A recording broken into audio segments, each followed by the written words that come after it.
Temperatura máxima. Daniel, capítulo de número 3.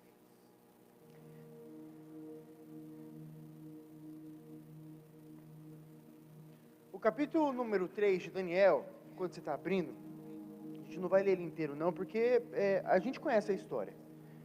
Se você tem mais de um mês de crente, você já ouviu essa história em alguma escolinha, em algum desenho. Eu lembro que escolinha bíblica, né? Meu tempo de escolinha bíblica dominical. A cada quinzena, né? A cada 2 semanas, o tio da escolinha pedia pra gente pintar o desenho de Sadraque, Mesaque e Abednego na fornalha de fogo ardente. O que acontece, gente? Nabucodonosor, ele era o rei da Babilônia. A Babilônia era o governo, era o império, o maior império, não apenas do Oriente, mas também do mundo na época. Em qualquer lugar que você morasse do mundo, você escutava histórias sobre os grandes feitos do rei da Babilônia e onde aquele reino tinha chegado com as suas conquistas militares e também no que tange à tecnologia. Se você estudar um pouco de história, você vai ver que a gente, até hoje, nós somos influenciados por muita coisa que os babilônicos inventaram. Quem aqui nunca ouviu falar dos jardins suspensos da Babilônia? Quem já ouviu falar disso? Tá, uma das maravilhas do mundo antigo, né? E como todo grande rei, Nabucodonosor, ele gostava de ter o seu ego alimentado. E o que ele teve? Qual foi a ideia que o rei Nabucodonosor teve? Ele falou assim, já conquistei tudo, já ganhei tudo, todo mundo já me conhece, preciso gastar um pouco do meu dinheiro, preciso gastar um pouco. O que eu vou fazer então? Eu vou construir uma estátua de ouro, mas não é uma estátua de ouro tipo Oscar, não. É uma estátua de ouro de 27 metros de altura, imagine só você, 27 metros de altura e quase 3 metros de comprimento, de largura. Uma estátua feita de ouro. Imagina quantos quilos de ouro foram necessários para que essa estátua fosse fabricada, para que essa estátua fosse feita. Eu fui com a minha esposa, a gente casa, a gente vai para lua de mel, né, irmãos? Que é muito bom. Quem aqui foi de lua de mel, saiu de lua de mel já? Glória a Deus, é bom demais, não é, gente? Se pudesse, a gente tirava a cada 6 meses lua de mel, né? Então, sair de lua de mel com a minha esposa. Glória a Deus, minha esposa. É legal falar minha esposa também, vai acostumando, tem que falar para acostumar, né? Minha esposa, oi esposa, tudo bem? Sair de lua de mel com a minha esposa, gente, Deus é bom demais. Qualquer dia eu vou contar um pouco do testemunho da minha lua de mel, o que Deus fez. Mas para resumir um pouquinho para vocês, gente, a gente foi para a França e para a Inglaterra. Nós fomos para esses 2 lugares. E Deus, através de pessoas, né? Porque Deus sempre usa pessoas. Deus nos deu o lugar para ficar lá. Nós não gastamos nada com hotel, nada. Deus nos deu o lugar para ficar lá. Deus nos deu as passagens de ida e de volta. E Deus ainda nos deu todo o dinheiro que nós gastamos lá. Todos os euros que nós gastamos lá, Deus deu para a gente. Através de pessoas, obviamente, né? Depois eu vou falar o testemunho aqui, o poder das ofertas e dízimos no altar na casa do Senhor. E o que me chama a atenção, gente, na Europa é exatamente isso. A Europa, que é conhecida também como o velho continente, né? A terra dos conquistadores, dos descobridores, daqueles que conquistaram tanto a América como a África, né? De uma maneira geral, a Oceania. E você vai caminhando lá na Europa, a cada esquina tem uma estátua de alguém. Tanto que você fica perdido, você não sabe se é aquela estátua do tiozinho que morava na esquina e vendia maçã lá, ou se é de alguém muito famoso. Então você está caminhando e de repente você esbarra na estátua. Por exemplo, a gente estava na França, cada esquina tinha uma estátua diferente de Napoleão Bonaparte. Quem é que lembra da outra história de Napoleão Bonaparte? Né? Napoleão Bonaparte. Você vai na Inglaterra, você vê na estátua daquele cara que é até um pouquinho mais novo, né? Que é o pai do conservadorismo, que é o Churchill. E toda vez que você encontra uma estátua, sempre tem a estátua da pessoa e o que ela fez. Por que tem uma imagem dela? E eu lembro que eu e a Natália, qualquer dia a gente mostra as fotos para vocês, a cada esquina que a gente via, a gente olhava para aquelas imagens, a gente via, nossa, que coisa linda, gente. Que coisa maravilhosa. Tinha até uma ponte lá que eles fizeram em comemoração com a amizade da França com a Rússia, né, com o czar da Rússia, que tinha até uns negócios de ouro mesmo. Não era muito grande não, os negócios pequenos, senão o povo rouba, né? Mas você olhava assim, gente, que coisa brilhante, que coisa linda.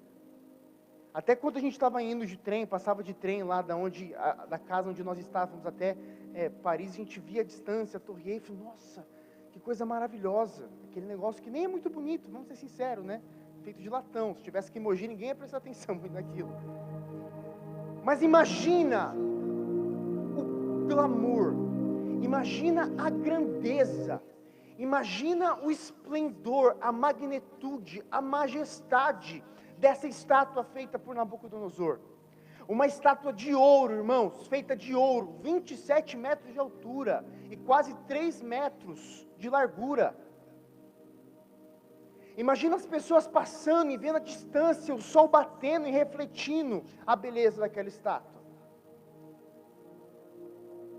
E depois que Napoleão ele construiu essa estátua, ele mandou um decreto para todos os príncipes, governantes, administradores, prefeitos, juízes, tesoureiros, todos os nobres da Babilônia. Ele disse: ei, venham todos para cá. Tem algo que vocês precisam ver. Eu fiz algo que eu quero mostrar para vocês. E depois você pode ler na sua casa, nós não vamos ler, mas você pode ler depois para confirmar. A Bíblia Sagrada diz que todos aqueles homens, todos os nobres da Babilônia, todos os homens mais importantes, do reino mais importante, com o rei mais importante, provavelmente com o monumento mais importante feito até o momento, todos eles se reuniram na frente da estátua. E aí o porta-voz do rei, aquele que anunciava os decretos do rei da Babilônia, ele levanta a sua voz e ele diz: gente, todo mundo me escute, que eu tenho algo para falar, uma mensagem do rei. Ao tocar dos instrumentos, ao tocar dos pratos, ao tocar da trombeta, ao tocar dos símbolos, ao tocar de todos os instrumentos que vocês estão vendo aqui, o rei ordena para que todos vocês se prostrem e adorem a imagem feita por ele. Agora você imagina aquele conglomerado de pessoas importantes. Agora você imagina todos aqueles homens influentes, mulheres influentes, todos aqueles governadores, todos aqueles governantes, todos eles esperando com ansiedade, esperando os ansiosos para ouvir o som daquela música, para que eles pudessem contemplar e adorar a imagem feita pelo grande rei da Babilônia.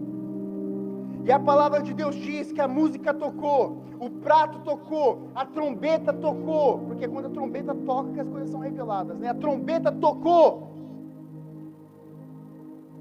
E a Bíblia diz que todos os homens se prostraram em reverência à estátua de ouro de Nabucodonosor. Todos os homens? Quem aqui foi na escola bíblica dominical? Todos os homens se prostraram? Não.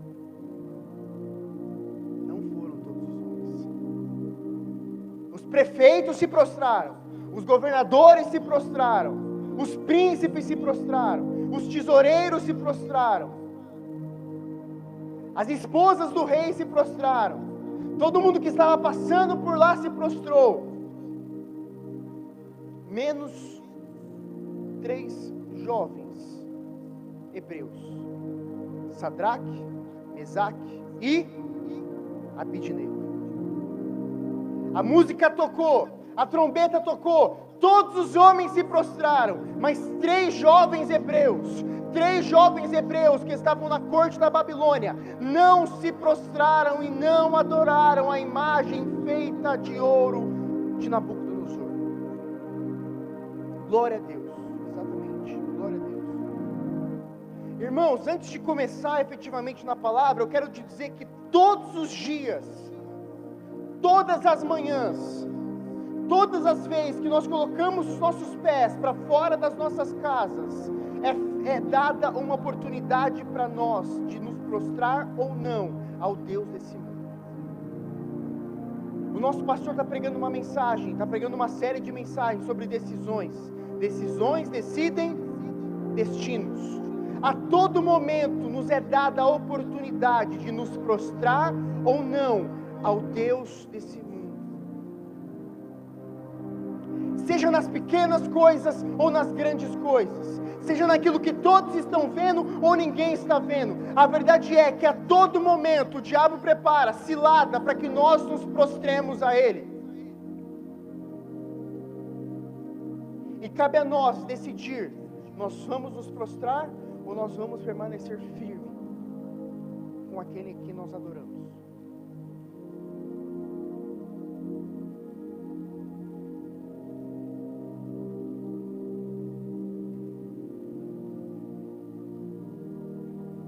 Daniel 3,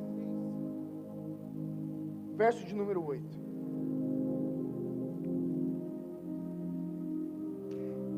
Nesse momento, alguns astrólogos, alguns o quê? Fale comigo, astrólogos. Alguns astrólogos se aproximaram e denunciaram os judeus, dizendo ao rei Nabucodonosor: ó rei, vive para sempre. Tu emitiste um decreto, ó rei, ordenando que todo aquele que ouvisse o som da trombeta, do pífaro, da cítara, da harpa, do saltério, da flauta dupla, de toda espécie de música, se prostrasse em terra e adorasse a imagem de ouro. E que todo aquele que não se prostrasse em terra e não adorasse, seria tirado numa fornalha em chamas. Mas há alguns judeus que nomeastes para administrar a província da Babilônia, Sadraque, Mesaque e Abidnego, que não te dão ouvidos, ó rei. Não prestam culto aos teus deuses, nem adoram a imagem de ouro que mandastes erguer. Amém? Deixa sua Bíblia aberta que a gente vai ler bastante ainda. Feche seus olhos, vamos orar mais uma vez. Senhor, nós acabamos de ler a tua palavra, Pai. E nós entregamos para ti esse momento tão importante, onde nós nos assentamos e a gente escuta aquilo que o Senhor quer que a gente escuta, Senhor. Deus, desde já nós queremos repreender qualquer ladrão de atenção, qualquer situação, qualquer ligação, mensagem de WhatsApp, conversa paralela, qualquer coisa, pensamento daí de fora, coisa querendo tirar a nossa atenção, nossa conexão contigo, Pai. Nós declaramos que agora esse momento é totalmente teu, Senhor. A única voz que nós queremos ouvir agora é a voz do Santo Espírito, é a doce voz do Espírito Santo falando nos nossos corações, Pai. Fala, fala, fala, fala, porque a gente precisa ouvir sua voz. Assim como uma terra seca, Senhor, anseia pelas águas, a nossa alma seca anseia pela tua voz que vai nos trazer vida, Pai. Em nome de Jesus nós oramos. Amém. Amém. Irmãos, o que me chama a atenção aqui não é o fato de Sadraque, Mesaque e Abidnego não terem se prostrado para a imagem de ouro. O que mais me chama a atenção aqui não é o fato dos judeus, dos jovens tementes a Deus, não se prostrarem a essa imagem.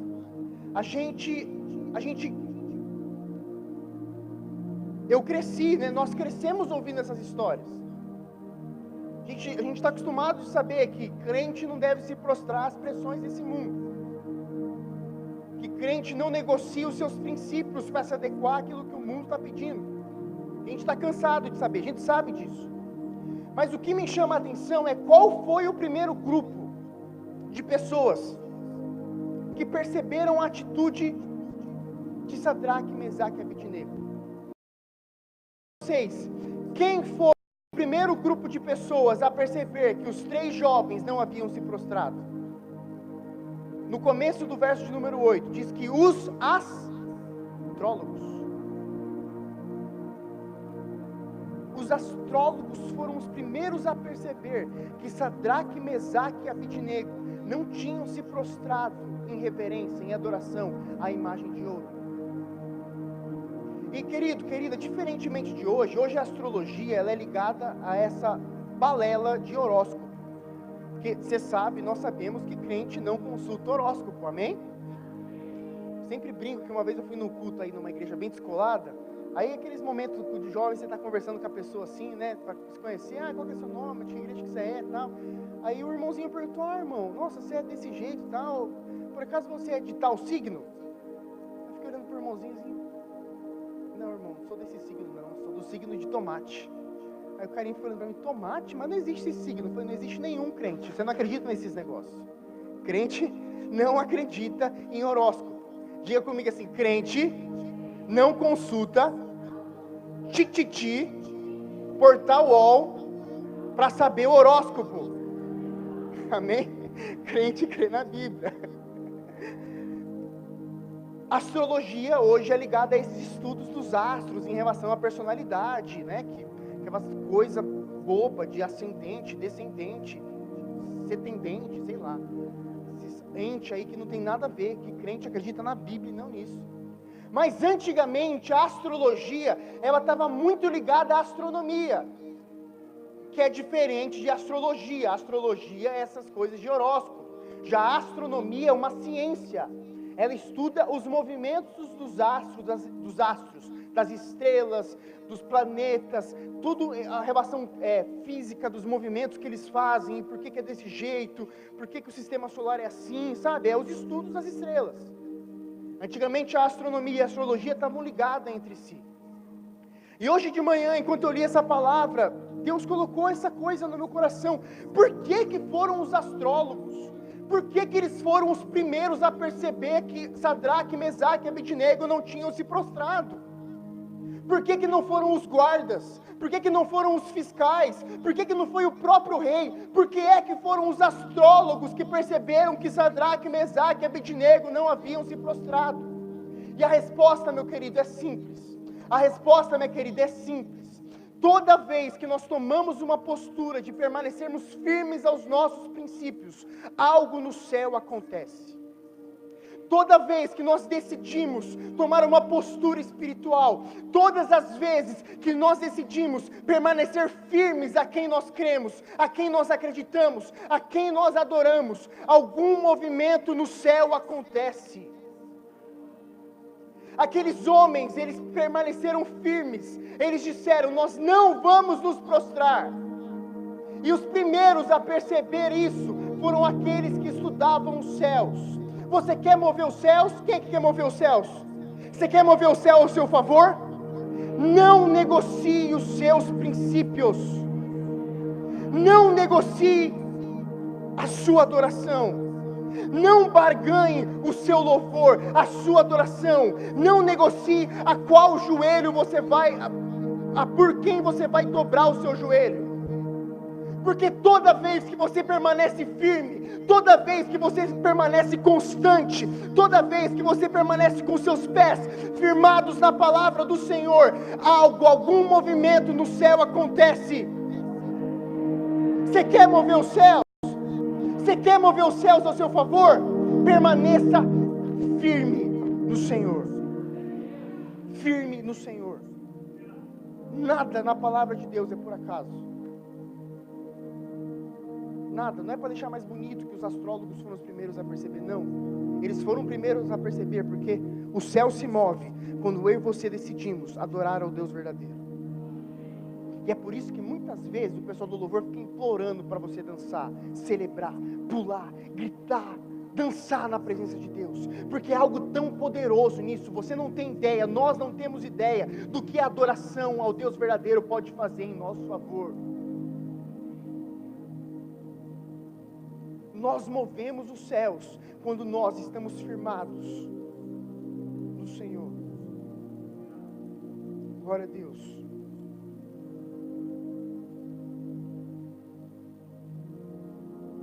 E não pense que o fato de você ser fiel a Deus, não pense que o fato de eu e você sermos fiéis a Deus, isso vai deixar o mundo feliz.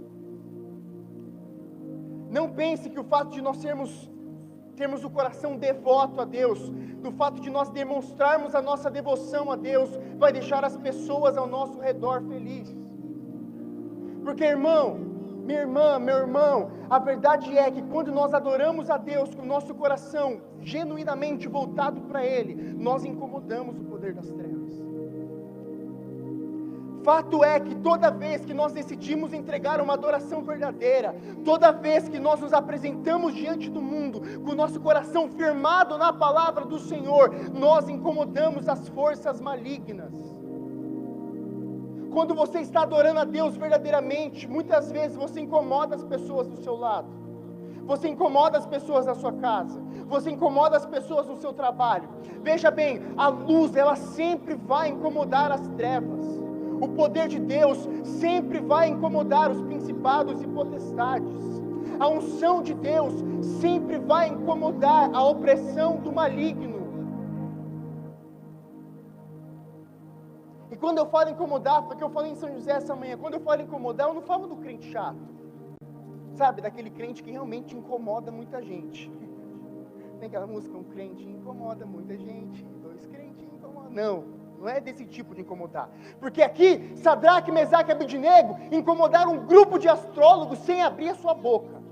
Apenas com a sua adoração, apenas com a sua postura, apenas com os seus princípios. Porque quem tem postura sempre vai incomodar aquele que não tem postura, que é passivo. Aquele que tem princípios sempre vai incomodar aquele que não tem princípio. Aquele que tem a luz sempre vai incomodar aqueles que estão perdidos em trevas. Não espere que a sua adoração, que o seu louvor, que a unção de Deus sobre você vai fazer que o mundo bata palma para você. Não! Pelo contrário, muitas vezes a unção de Deus nos traz o holofote, nos traz evidência, e o holofote, a evidência, atrai o ódio das trevas. Foi isso que aconteceu com Sadraque, Mesaque e Abednego. Nós lemos aqui, os astrólogos chegam para Nabucodonosor: rei, ó rei, grande rei Nabucodonosor, o Senhor emitiu um decreto. O Senhor falou que quando a música tocasse, quando os instrumentos, os pratos, os símbolos, quando a guitarra fizesse um solo, quando o teclado fizesse uma nota bonita, todos devem se prostrar e adorar a sua imagem. E a verdade, rei, é que os 3 jovens que o Senhor colocou como administradores, como governantes aqui de províncias da Babilônia, eles não se prostraram.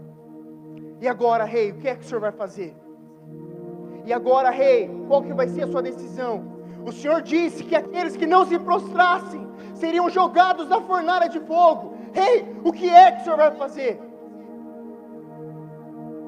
E aí a gente vê o que Nabucodonosor fez.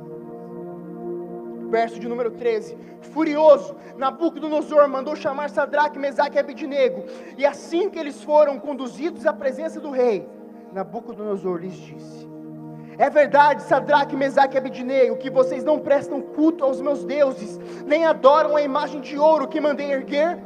Pois agora, quando vocês ouvirem o som da música, se vocês se dispuserem a prostrar-se em terra e adorar a imagem que eu fiz, será melhor para vocês. Mas se não a adorarem, serão imediatamente atirados numa fornalha em chamas, e que Deus poderá livrá-los das minhas mãos. Ao ouvir a notícia que aqueles 3 jovens insubordinados não haviam se prostrado, Nabucodonosor ficou furioso. Nabucodonosor ficou fora de si. E mesmo fora de si, porque veja, irmãos, quando a gente vê esse negócio de rei, quando você vai estudar as histórias dos reis, você vai ver que eles não tinham muito paciência com alguma coisa. Se você olhasse no olho deles, eles já mandavam cortar a sua cabeça. É até triste isso, porque também quando você vai nos museus lá da Europa para ver os negócios, você vê as histórias dos homens lá, tudo morreram sem cabeça. E de vez em quando é por uns motivos bobos, assim, sabe? Ele entrou na presença do rei sem pedir permissão, o rei mandou cortar a cabeça. Aqui a gente vê algo que nem é muito comum, um rei dando uma segunda chance para 3 jovens simplesmente desprezíveis num contexto, numa grande imagem assim, num contexto maior. Quem era Sadraque, Mesaque e Abednego para que o grande rei da Babilônia desse uma segunda chance para que eles adorassem a imagem novamente? E por que isso acontece? Porque deixa eu te falar, meu querido, deixa eu te falar, minha querida, o diabo, ele não desiste de roubar a nossa adoração que nós devemos a Deus. O diabo, Satanás, o inimigo das nossas almas, ele não vai descansar até que nós nos prostremos à imagem de ouro que ele coloca na nossa frente. Se a gente disser não uma vez, ele vai vir a segunda vez. Se nós dissermos não a segunda vez, ele vai vir a terceira. Nós muitas vezes abaixamos a nossa guarda, mas o nosso inimigo não desiste de roubar a nossa adoração que nós devemos entregar a Deus. É por isso que nós devemos vigiar e orar 24 horas. É por isso que a gente não pode dormir no ponto, porque o diabo, ele usa das suas armas para que nós o adoremos. E é até cômico o jeito que Nabucodonosor fala com Sadraque, Mesaque e Abednego. Porque ele chega e ele fala: é verdade que vocês não estão adorando a minha imagem? É verdade que vocês não prestam culto aos meus deuses? Olha, eu vou dar uma segunda chance. Quando a música tocar, é melhor para vocês que vocês se prostrem. Na minha Bíblia está escrito assim, na sua também? É melhor para vocês que vocês se prostrem. E essa é a mentira que o diabo coloca nas nossas mentes.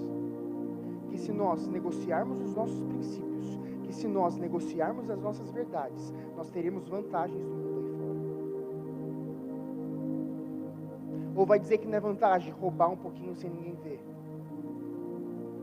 Ou vai dizer que não é vantagem pular cerca para ter um momento de prazer, na perspectiva do mundo. Ou vai dizer que não é vantagem muitas vezes negligenciar a casa de Deus. Vai dizer que não é vantagem mentir, muitas vezes para ter algo de melhor. É só uma mentirinha. É só para preservar a minha vida, a vida da minha família. É só para eu ser igual a todo mundo. Olha, a música vai tocar mais uma vez.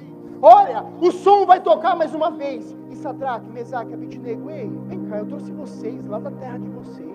Coloquei vocês aqui na minha corte, vocês são meus nobres. Se prostra, vai ser bem melhor para vocês. Se prostra, vai ser bem melhor.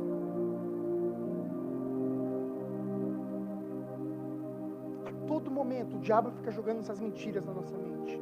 Que o melhor para nós é largarmos os nossos princípios. Que o melhor para as nossas vidas é nós nos esfriarmos na nossa vida de devoção a Deus diária. Que o melhor para a gente é nós abandonarmos a casa de Deus.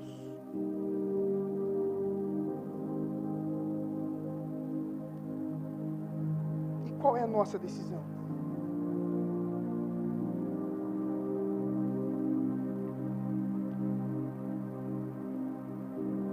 Verso de número 17.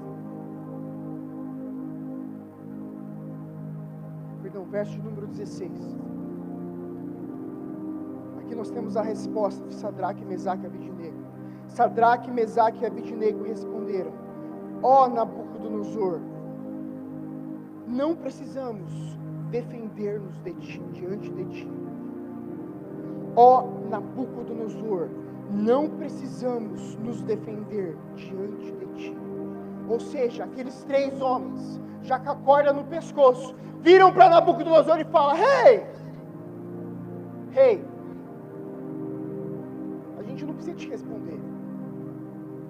A gente não precisa nos defender de você. O que isso quer dizer, queridos? Que nós temos que parar de tentar nos defender, nós temos que parar de tentar de responder a resposta e a defesa que cabe a Deus fazer por nós. Porque Deus, Ele só entra nas guerras em que nós damos autoridade para Ele entrar. Deus, Ele só entra no ringue de batalha quando nós tiramos as nossas luvas e nós falamos: Deus, eu não consigo sem você. Aqueles homens, eles viram para o rei e falam: Rei, nós não vamos nos defender de você. Em outras palavras, a nossa defesa cabe a Deus. A nossa resposta, a minha resposta diante dos problemas, das afrontas, das calúnias, dos gigantes que se levantam, não pertencem a mim, mas pertencem ao Senhor. Porque todas as vezes que nós nos calamos e permitimos que Deus nos defenda, Ele se levanta e Ele vem como um leão para nos defender. Toda vez que nós somos confrontados por amor a Deus, toda vez que os gigantes se levantam, que os problemas, que as adversidades, que a tempestade se levanta, e nós falamos: eu não vou responder, essa resposta pertence a Deus, é Ele que responde. E você já reparou como muitas vezes nós queremos responder os nossos inimigos?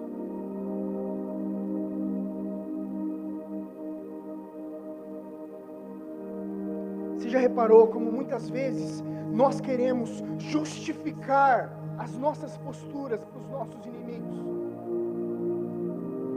Você já reparou como muitas vezes nós queremos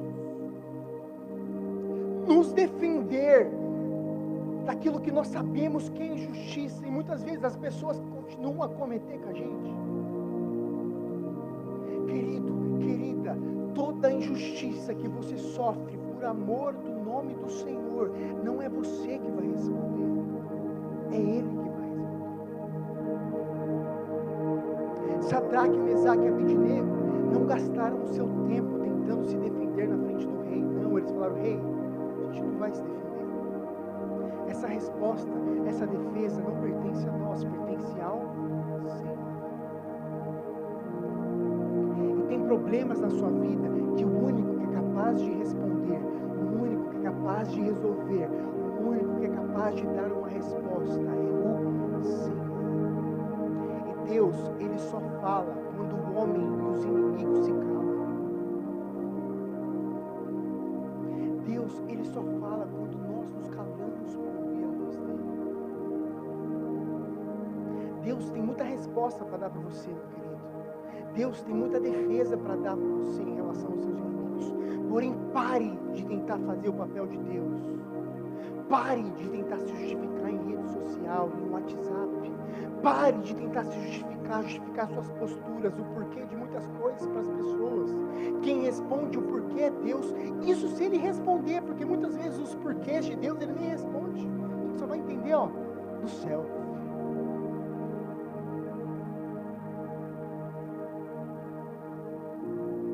E aí eles continuam, Sadraque, Mesaque e Abednego continuam.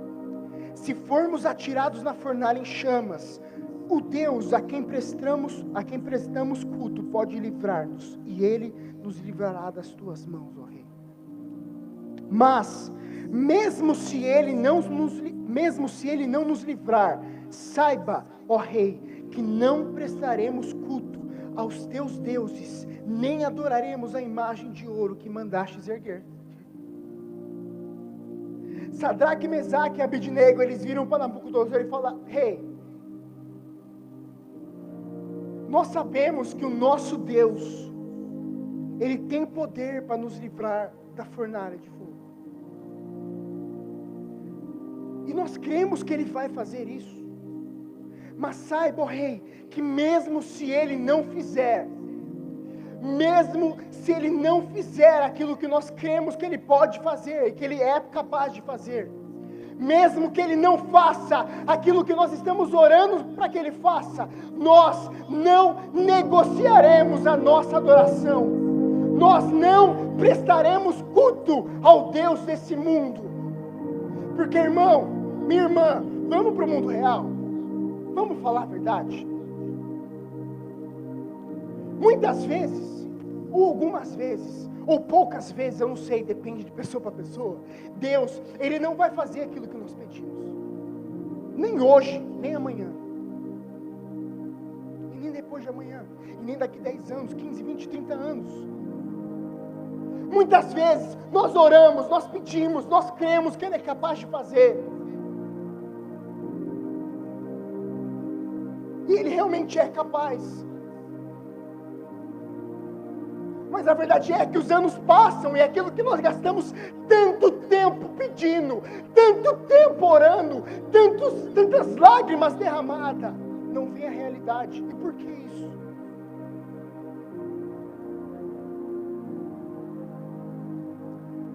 Por que muitas vezes Deus não faz aquilo que nós pedimos? Por que muitas vezes Deus não faz aquilo que nós precisamos? Por que muitas vezes Deus não faz, Deus não opera aquele milagre de última hora? Por que muitas vezes Deus não cura o doente? Deus não liberta o cativo? Deus não transforma os nossos filhos? Por que muitas vezes Deus não faz aquilo que a gente precisa, aquilo que a gente pede, aquilo que a gente ora?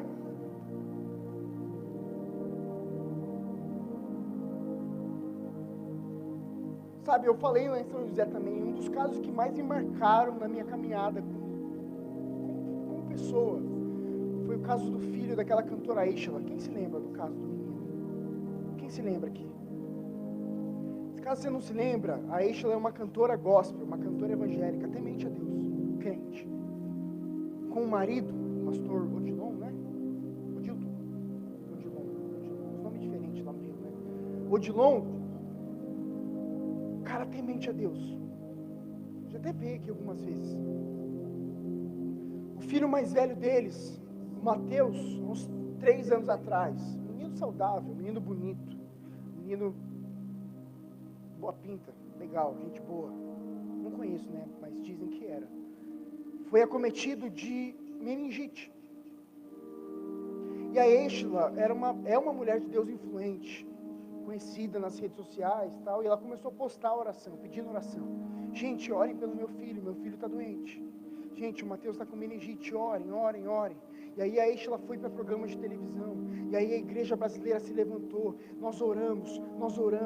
Quem é que orou pelo Mateus? Só para fazer Você conhece ele? Não, provavelmente foi a pessoa que mais recebeu oração nesse Brasil. A igreja se levantou e orou: Deus, cura o Mateus. Deus, opera o milagre. Deus, faça. O Senhor é Jeová Rafa, o Deus que cura, o Deus que transforma. Deus cura. E Deus não curou. A igreja orou, e ainda assim, uma mãe, um pai, enterraram o seu filho de 17 anos. Por que, Deus? Por que muitas vezes o Senhor não faz? Por quê?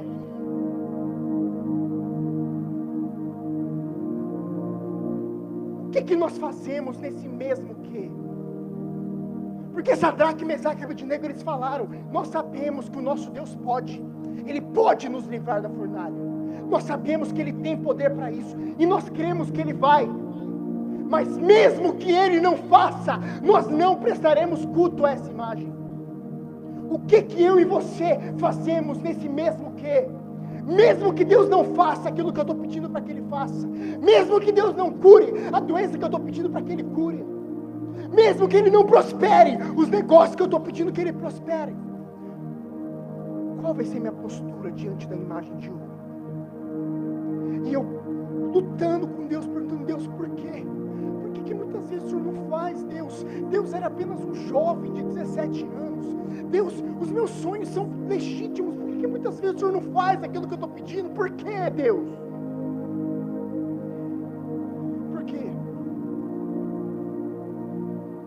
E deixa eu te falar, um dos homens, talvez depois de Cristo, talvez não, eu creio que depois de Cristo, o homem que pisou nessa terra, que teve a maior revelação de quem Deus era um cara chamado Moisés. Quem é que já ouviu falar de Moisés? Moisés é o autor do Pentateuco. Alguns dizem que também foi o autor do livro de Jó. Moisés foi aquele a quem Deus deu a revelação da criação, dos patriarcas, do primeiro relacionamento de Deus com os homens.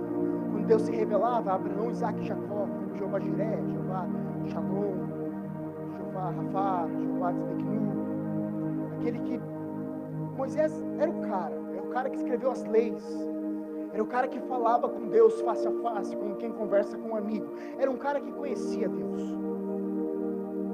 E quando Moisés, em Êxodo capítulo de número 3, verso de número 14, se não me falha a memória, quando Moisés, a sarça está queimando, a sarça está queimando, mas não é consumida. E quando Deus ele dá a missão, ele incumbe Moisés da missão de libertar o povo de Israel das mãos do Egito. Moisés ele vira para Deus e ele fala: Deus, como é que o povo saberá que Tu és o Deus dos seus antepassados? Deus, quais serão os sinais? O que eu vou falar para o povo, para que o povo saiba que Tu és o Deus de Abraão, de Isaac e de Jacó? E a resposta de Deus para Moisés é a revelação mais completa de quem Ele é para nós. E você vai ver também que é mais simples. Porque quando Deus responde Moisés, Ele não diz: Moisés, diga para o povo que eu sou o Deus que faz todas as coisas. Moisés, diga para o povo que eu sou o Deus que prospera. Moisés, diga para o povo que eu sou o Deus que transforma, que liberta, que cura. Deus não disse nada disso para Moisés. Quando Moisés perguntou a Deus, o que eu direi para o povo? Deus virou para Moisés e falou, Moisés, diga para o povo que eu sou. Eu sou que sou. Eu sou. E essa é a razão pelo qual muitas vezes Deus não faz aquilo que nós pedimos, porque Ele não quer ser lembrado simplesmente como o Deus que cura, o Deus que faz, o Deus que dá, o Deus que liberta, o Deus que transforma. Não, Ele quer ser lembrado como o Deus que é Deus para nós, o Deus que é o eu sou, o Deus presente, o eu sou. E Sadraque, Mesaque e Abednego entendiam isso. Eles sabiam que Deus tinha poder para transformar. Eles sabiam que Deus tinha poder para curar. Eles sabiam que Deus tinha poder para livrá-los da fornalha. Mas eles sabiam que Deus era digno de adoração. Deus é digno de adoração. E mesmo que Deus não fizesse aquilo que eles estavam pedindo, eles não se prostrariam à imagem de ouro, porque só um Deus merece culto, e esse Deus é o grande eu sou. E eu sei que você conhece esse Deus, eu sei que o grande eu sou está com você, e talvez Ele não está dando aquilo que você tem pedido há anos, porque antes de você conhecê-lo como Deus provedor, como Deus que cura, o Deus que transforma, o Deus que liberta, Ele quer que você o conheça como Deus que é.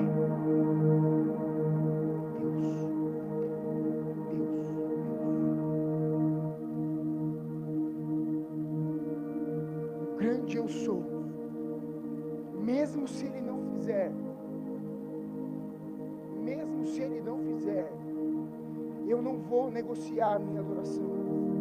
Mesmo se Ele não fizer, eu não vou me prostrar às imagens desse mundo. Mesmo se Ele não fizer, eu não vou negociar aquilo que é inegociável. Mesmo se Ele não fizer, a minha adoração não está condicionada àquilo que Ele faz, mas àquilo que Ele é. E Ele é o grande eu sou. Ele é o Deus presente.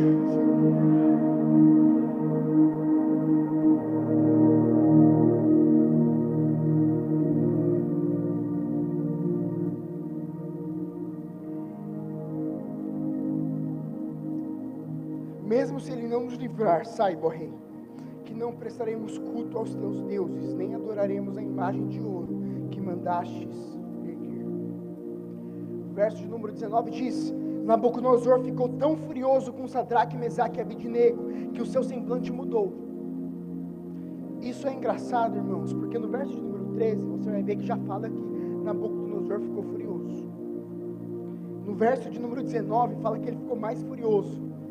Ou seja, até o diabo consegue ficar endemoniado quando nós temos uma postura diante do mundo.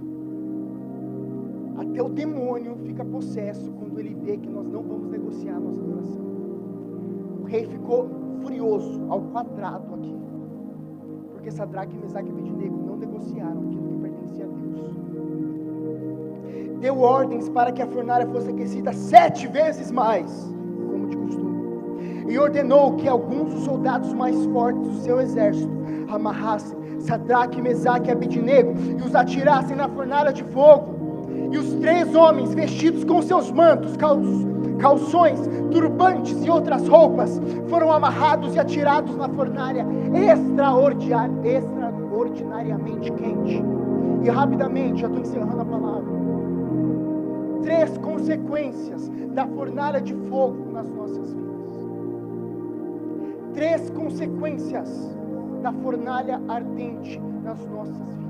Porque a verdade é que se você já não passou pela fornalha, você vai passar.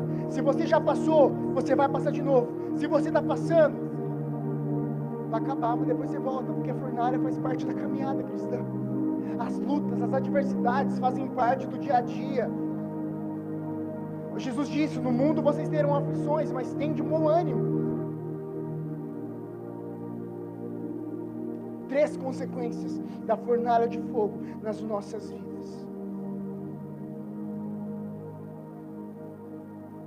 Ponto número 1. A A fornalha, ela revela a voz que nós temos obedecido. Diga comigo, a fornalha revela a voz que temos obedecido. Nabucodonosor, ele deu ordem para que os homens mais fortes, do exército mais forte do mundo, amarrassem Sadraque, Mesaque e Abednego e os tacassem na fornalha extraordinariamente quente. E olha o que acontece com esses homens. Verso de número 22. A ordem do rei era urgente e a fornalha estava tão quente que as chamas mataram os soldados que levaram Sadraque, Mesaque e Abednego. Os homens mais fortes, mais resistentes, que tinham vencido as batalhas mais intensas, não resistiram ao calor das chamas. Por quê? Porque a fornalha, o calor da fornalha, só mata aqueles que obedecem à voz do rei errado. O calor da fornalha só mata os sonhos, os projetos, que são do homem e não de Deus. Porque a fornalha, ela arranca de nós aquilo que não é de Deus. Os soldados mais fortes do Oriente, os soldados mais fortes do mundo, morreram diante do calor da fornalha, porque eles estavam submissos a Nabucodonosor. Sadraque, Mesaque e Abednego resistiram à fornalha, porque eles estavam sob a ordem do Rei dos Reis e do Senhor dos Senhores. Quando nós estamos obedecendo a voz do Rei de Israel, não há fornalha, não há fogo, não há chamas que pode nos segurar. Só morre aqueles que estão obedecendo a voz do rei desse mundo. Só os sonhos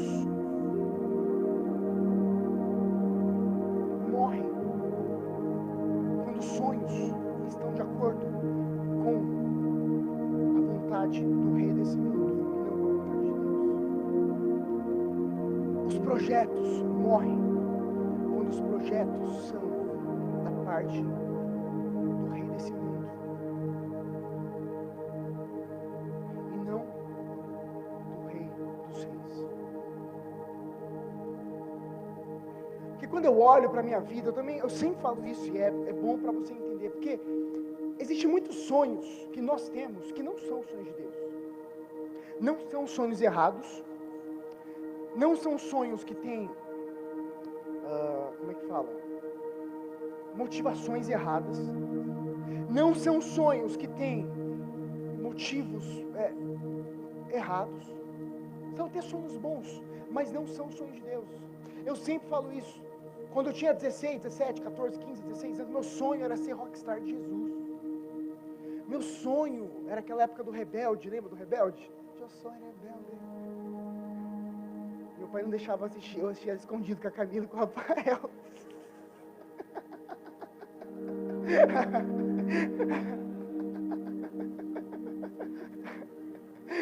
Meu sonho era ser rockstar de Jesus.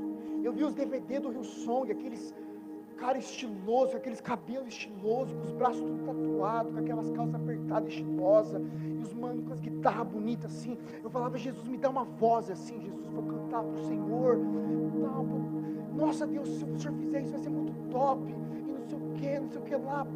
Era meu sonho, eu orava constantemente. Eu jejuava para Deus me dar a voz afinada. E deu para minha irmã. Droga. E os anos foram se passando, as fornalhas foram se passando, e eu vi que os sonhos até bons que eu tinha, que não batiam com a vontade de Deus, foram ficando no caminho. E os sonhos, os projetos que prevaleceram no meu coração, eram aqueles que convergiam com a boa vontade de Deus. Porque a fornalha, querido, veja bem, a fornalha, ela não vai matar somente os seus inimigos, ela também vai matar tudo em você que não provém de Deus, mas provém das suas vontades, dos seus desejos, dos seus sonhos, das suas razões, dos seus motivos. Deus, Ele realiza os nossos sonhos, sim, mas de acordo com a sua vontade.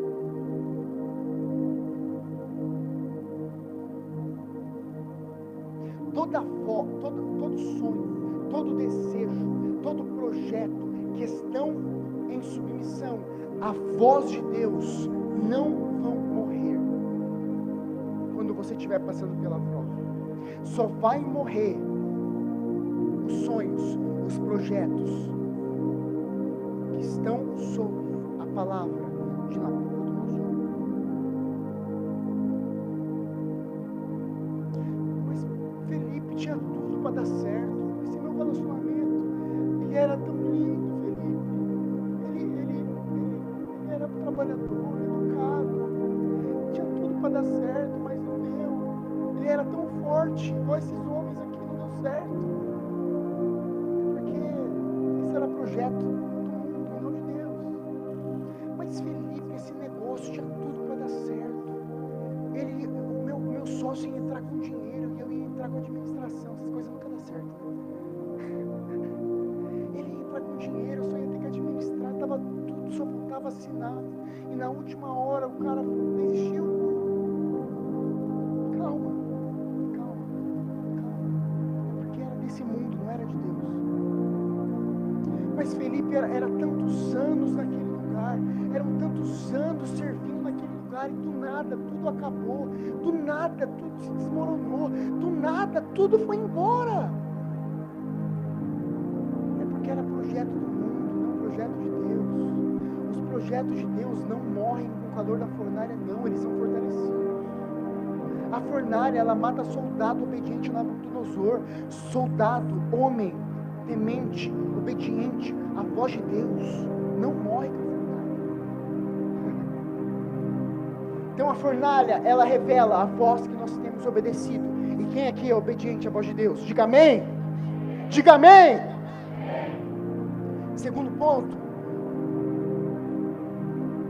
a fornalha, ela revela conexões. Diga comigo, revela conexões. Porque você já reparou que quando a chapa está esquentando, literalmente, no caso dos nossos amigos aqui, Sadraque, Mesaque e Abednego, que quando a chapa está esquentando, quando o caldo está fervendo, está entornando, quando o negócio está pegando, o fogo está ardendo no cangote, muitas amizades somem. Já reparou? Já reparou que quando você mais precisa, suas amiga, sumiram?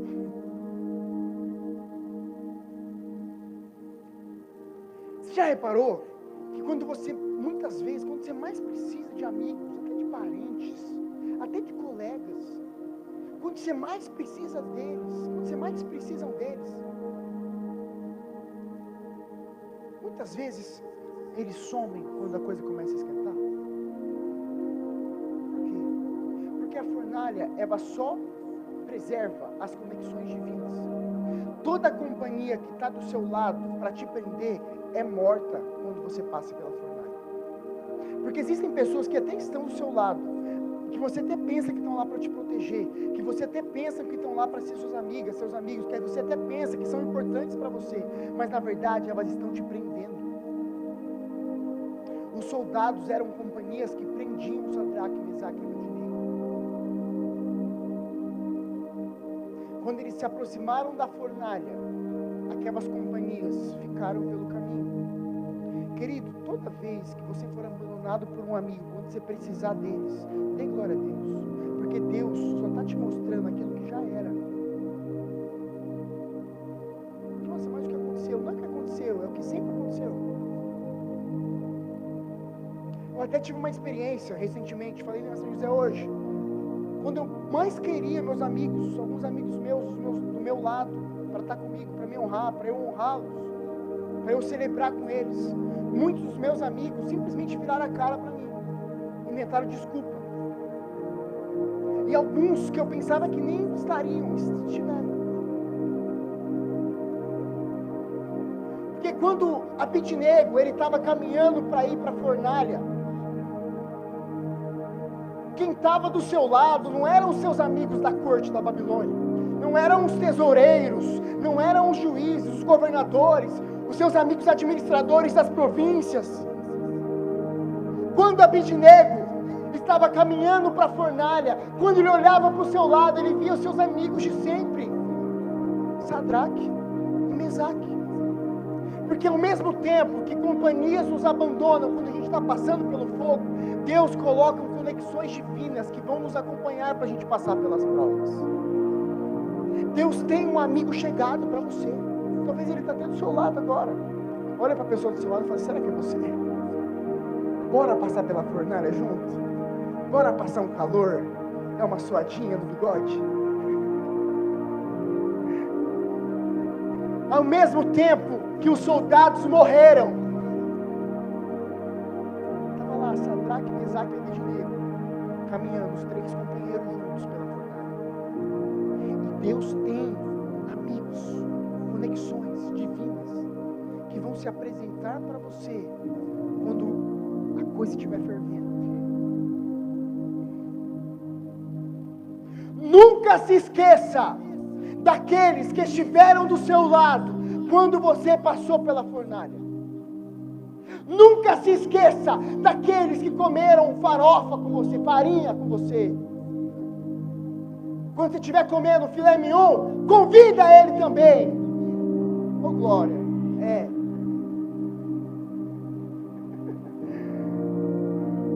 Fala mesmo, Jeová. Nunca se esqueça quem esteve chorando com você. Nós temos muitas vezes, queridos, a síndrome de Davi, que chora por Absalão e se esquece dos soldados que arriscaram a vida para lutar por ele. Valoriza quem está do seu lado, ao invés de chorar aqueles que te abandonaram. Honre aqueles que estão com você, ao invés de mendigar atenção por aqueles que te desprezam. Valorize o seu Sadraque, o seu Mesaque, o Abidnego. Vira uma pessoa do seu lado e fala assim: Abidnego, valorize o Sadraque e o Mesaque. Manda uma mensagem, manda um zap. E Deus, veja bem, Deus está falando comigo agora, que Ele colocou pessoas que você abandonou. Veja bem, porque eu estou falando aqui, e muitas vezes nós somos aqueles que abandonam também. E Deus está colocando aqui no seu coração agora, no coração de algumas pessoas, Deus está colocando, você está vendo faces de homens e mulheres que há anos você não fala, e quem se afastou foi você, e você nem sabe por que se afastou. Deus está falando: honra essa pessoa, oferte na vida dessa pessoa, chega lá, honre até com recurso também, honre a vida dessas pessoas, liga, chama para juntar na sua casa, agradeça, valorize, ore, peça perdão. Não se esqueça do Sadraque, do Mesaque na sua vida, Abidnego. Não se esqueça. Eu já estou encerrando já o último ponto, talvez o mais importante. A fornalha, ela é, ponto de número 3. A fornalha, ela é um ambiente de encontro. A fornalha, ela é um ambiente de encontro.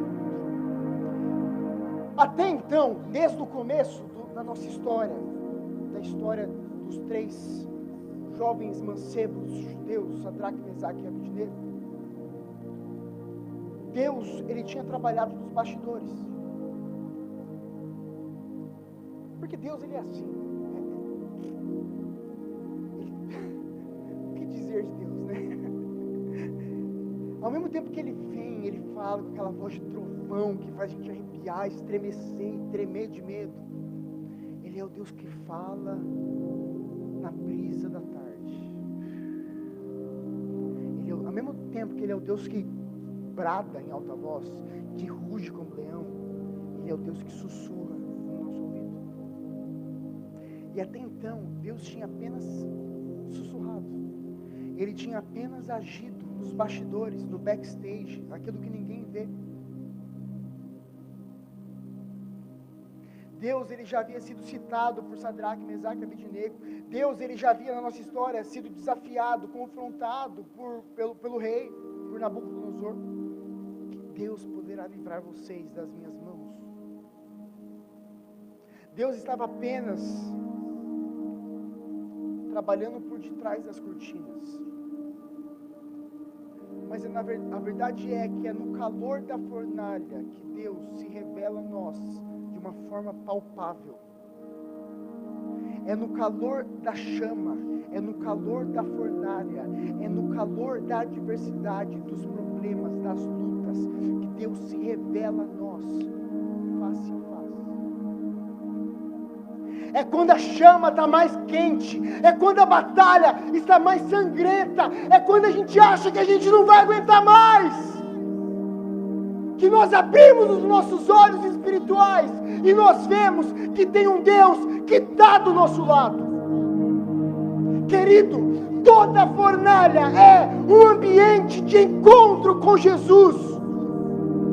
Toda fornalha é um ambiente, um lugar de encontro com Deus. Todo problema que você enfrenta, todo gigante que você enfrenta, é Deus chamando a sua atenção para você se encontrar com Ele. A nossa dor, os nossos lutos, é a forma que Deus usa muitas vezes para chamar a nossa atenção. Porque quando está tudo bem, a gente nem ouvido dá para Ele, vamos ser sinceros.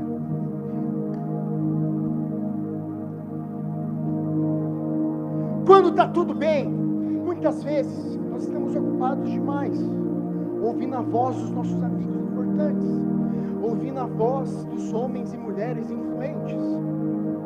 Nós estamos muito ocupados com as nossas mentes, pensando onde nós vamos passar o próximo verão, se vai ser em Ibiza, Dubai ou Miami. Quando está tudo bem, nós estamos muito ocupados pensando como nós vamos investir, se é no tesouro direto ou na bolsa de valores.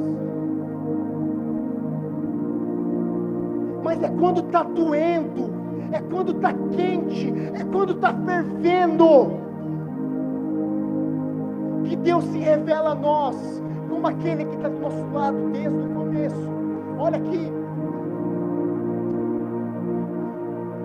verso de número 24. Mas logo depois, o rei Nabucodonosor, alarmado, levantou-se e perguntou aos seus conselheiros: não foram 3 os homens amarrados que nós atiramos no fogo? Eles responderam: sim, ó rei, foram 3, Sadraque, Mesaque e Abednego.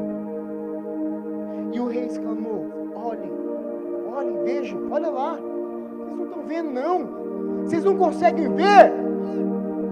Estou vendo 4 homens desamarrados e ilesos, andando, caminhando, passeando pelo fogo, e o quarto se parece com o Filho dos deuses. É na fornalha que Deus te encontra, é na batalha que Deus te capacita, é no luto que Ele se mostra a sua alegria. É quando você mais precisa que você abre os seus olhos da fornalha e vê que você não está sozinho, porque Deus está com você desde o princípio. Deus está conosco.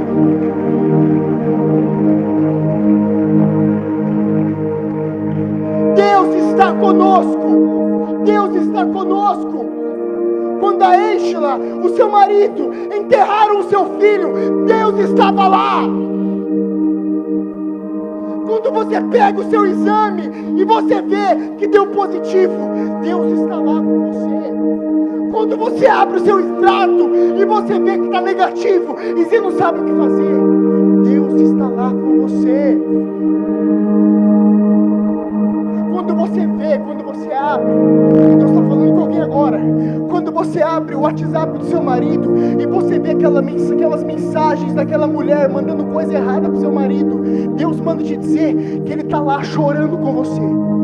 Eu não sei para quem é, mas Deus está falando agora. Quando você viu aquelas mensagens essa semana, Deus estava com você.